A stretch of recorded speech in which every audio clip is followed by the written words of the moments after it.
Hi, I'm Anna, and this is my reading response to the rules for the Parliament and legislation.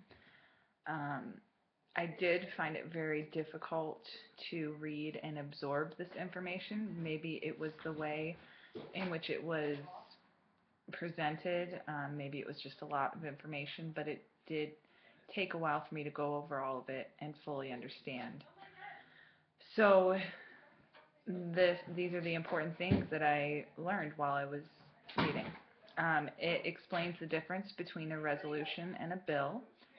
A resolution, it says, is a generalized statement, so I believe that that's the legislation that we are supposed to submit prior to class. It's the general idea that we would like to discuss.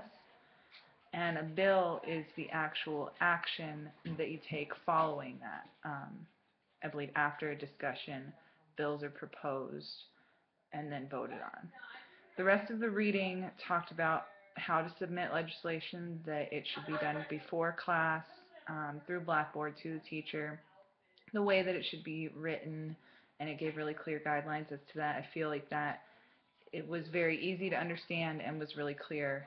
I feel confident in being able to write the legislation that's supposed to be turned in.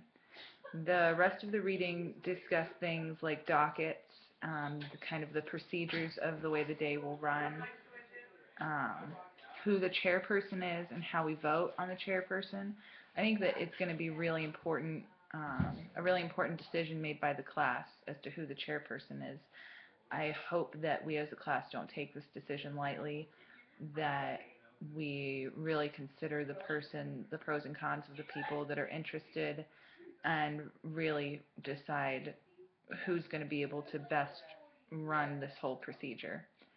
Um, the rest of the reading also talked about the budget and taxes. We discussed this in class as well, how important it is to have a balanced budget. Um, and I think that if we work together as a class, we'll be able to do that.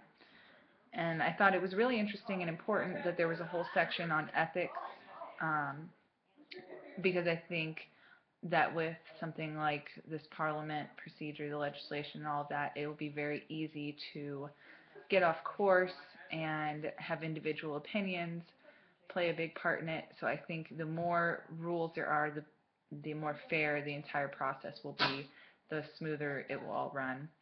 And there was also a whole section on the proceedings and the way um, that it should run, which I think will be helpful with a lot of young students. I think it'll be very easy to get off track, and hopefully we can all stay on course. And I think that these rules are going to be very helpful.